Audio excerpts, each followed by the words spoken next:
ओम श्री गुरुभ्यो नमो नमः।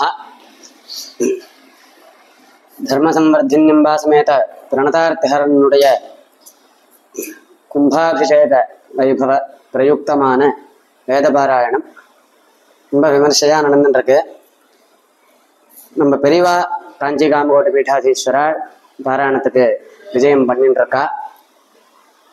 இன்றைய தினம் கோவிலுக்கு வந்து அம்பாள் தரிசனம் பண்ணி சுவாமி தரிசனம் பண்ணி இப்படி பாராயணத்துக்கும் வந்து அனுகிரகம் பண்ணுறதுக்காக வந்துட்டே இருக்கா பெரியவா.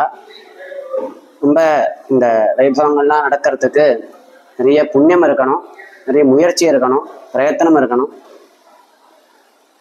இவ்வளோ விமர்சையாக நடக்கிறதுன்னா அதனுடைய ஹேது காரணம் என்னங்கிறத யோசிக்கணும். காரிய தாரதமியம் காரண தாரதமியாதீனம் அப்படிங்கிறது நியாயம்.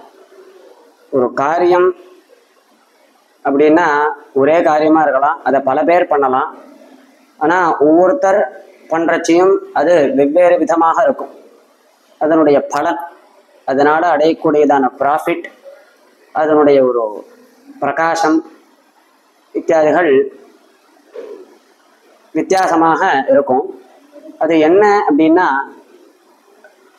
அது முயற்சி எப்படி இருக்கு, அவள் அதுக்கான எஃபர்ட் எவ்வளோ போட்டா, தெய்வானுகிரகம் எவ்வளவு இருக்கு, அவளுடைய பிரயத்தனம் எவ்வளவு இருக்கு, இதை வச்சுதான் அந்த காரியத்தினுடைய பலன் தான் சொல்றது. காரிய தாரதமியம் காரண தாரதமியாதீனம். காரணத்தினுடைய தாரதமியம் எப்படி நம்ம காரியத்துல அதனுடைய வித்தியாசத்தை பார்க்கறோமோ அதே மாதிரி காரணத்துல அந்த வித்தியாசத்தை பார்க்கறதுக்கு முயற்சி பண்ணணும். நம்மளுடைய காரியங்களிலேயே ஒவ்வொரு ரொம்ப நாளா நம்ம பண்ணிட்டு இருக்கக்கூடிய காரியத்திலேயே வித்தியாசம் வரும். அப்ப நம்ம அதனுடைய காரணத்துல என்ன வித்தியாசம் ஏற்பட்டிருக்கு அப்படிங்கிறத நம்ம தெரிஞ்சுக்கிறதுக்கு முயற்சி பண்ணணும். இந்த மாதிரி தான் இந்த வேத பாராயணம் இவ்வளவு விமர்சையா நடக்கிறது. நிறைய வித்வான்கள் அடிக்கடி வந்து கலந்துக்கிறா. பெரிய வித்வான்கள்லாம் இங்கேயே ஒரு மண்டல காலங்கள் தங்கி பாராயணம் பண்றா. பெரிய க்ஷேத்திரம், காவேரி தீரம், நித்திய ஸ்நானங்கள் நடந்துட்டு இவ்வளவு ஒரு புண்ணியங்கள் நடக்கிறது. இத்தனை பேருக்கும் 20 பேர் இங்கே தங்கி பாராயணம் பண்றான்னா இத்தனை பேருக்கும் காவேரி ஸ்நானம், இத்தனை பேருக்கும் நித்தியம் தேவதா தரிசனம், இத்தனை பேருக்கும் அஹோராத்திரம் வேதம் சொல்றதுக்கான ஒரு வாய்ப்பு.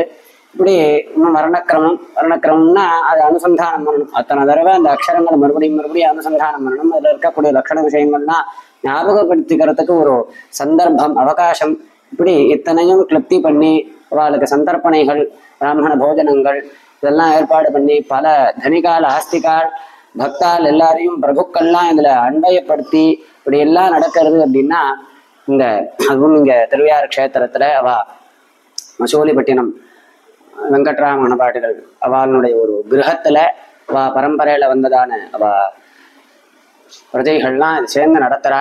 இந்த குடும்பத்தில் இருக்கக்கூடியதான புண்ணியங்கள் எல்லாம் இங்கே வேலை பண்ணுறது.